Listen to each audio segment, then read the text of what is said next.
You know, here is another one of those Fridays that just deserves a pat on the back and just a second or two of, hey, good job. We made it to Friday on the Fun Astrology Podcast. Thomas Miller, thanks for joining us. It is March 6th, and I'm glad that you are here. All right, yesterday, we're just going to kind of roll into this because I've got an agenda here. I'm driving an agenda. My Mars is activated. Okay, so we've been talking about these very critical aspectual positions all week. The one that I wanted to focus on today really happens on Sunday, but I thought we would get a run at it today because I think there is some preparation. First of all, some advance that we should do today because the sun has moved into Leo. Boy, what a difference a day makes. And then get ready for Sunday because Sunday has a couple of big things going on. So let's talk about today first. If you caught the energy that we talked about yesterday with the sun in Cancer and that beautiful, wonderful, powerful trine to the sun and Neptune, well, sorry, today it's grumpy. It's grumpy to both of these aspects that are shaping up for Sunday. So the moon is now square to the sun and Neptune in Pisces, sesquisquare, so it's the longer square, it's the wider square, and it's also square, direct square, to Venus and Uranus in Taurus. So it just went from shining all this beautiful light on your spiritual soul and your intuitive path to middle finger up at the whole world, basically. So if you have, so where your Leo is, first of all, the moon is in there. So some of those house activations of where Leo is in your chart could fire off today, flavored, sensory perceptive with Venus coming up on Uranus, and then, of course, this spiritual conjunction in the sky that is happening on Sunday between the sun and Neptune. Okay, so let's talk about that one first. So the sun-Neptune, Neptune in its own sign of Pisces will trigger spiritual illumination if you can get through the spiritual fog. That's the two sides of Neptune. It brings confusion. I like to say if you rub your fingers in butter and then put your glasses on and just rub that butter all over, it's hard to see sometimes. That's Neptune. And as Neptune has been moving through for the past 8 years and has almost that much more to go, we've had a lot of butter on our glasses wherever Pisces is in our chart. But through those 8 years, we always have a Pisces season, don't we? And that's when the sun comes through and shines a light, an illumination on this whole Neptunian Piscean dilemma. Now, yesterday, last podcast, I mentioned that Pisces for me is 10th house, all right? That's career.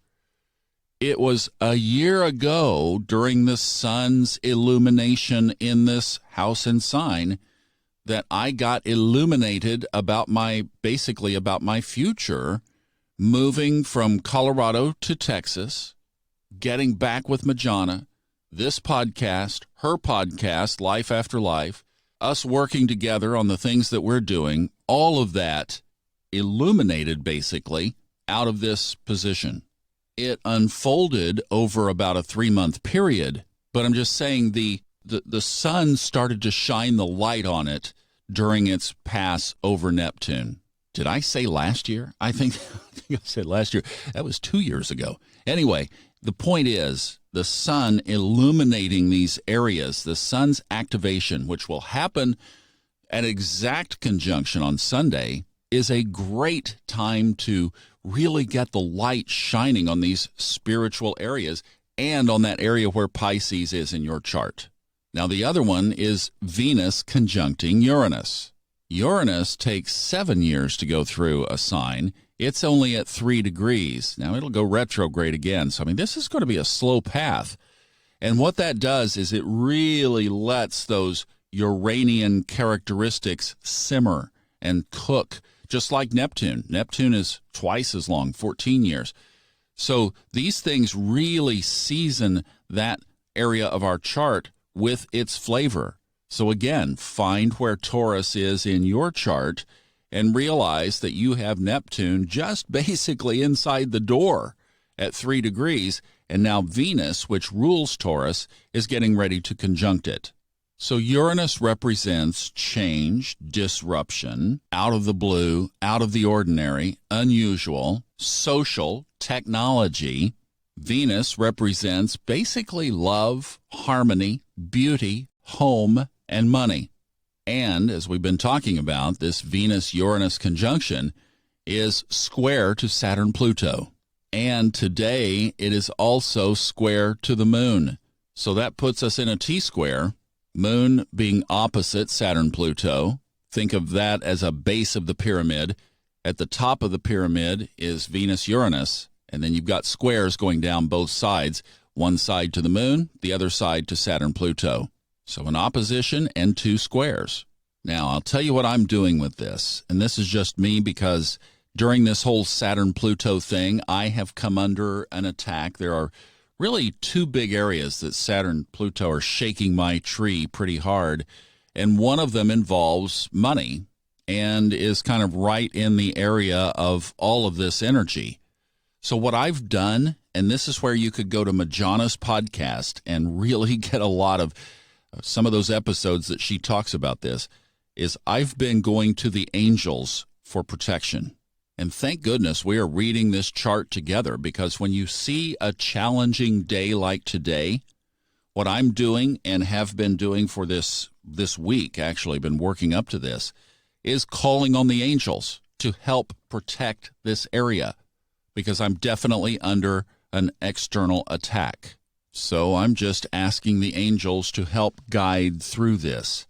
And that's one of the beautiful things, I think, is that we can use the energies that we see in astrology. And as we follow the chart, then we can come back and draw on our spiritual tools and our spiritual resources to help us get through it. So if you're facing some challenges or some potential threats in those areas around money, love, possessions, home, your Taurian or Venusian areas of life, or in the house where Taurus is in your chart, hey, call the angels. They will come to your aid and assistance through this time. Let's keep them really busy today and through this weekend. All right? They can handle it. That's what they're there for. And that's what we're here for, is to grow. Hope that helps. That's a good tip. Tuck that one away. All right? I'm going to take tomorrow off, but I will see you back Sunday, because that's when we're going to shape up. Have you been doing your homework? Making your list, your outrageous, crazy money list? Because once we get this moon over into Virgo, boy, again, what a difference 2 days makes, because we will have a big trine that we're going to take to the bank. All right? We'll do that on Sunday. I'll see you then. Bye-bye.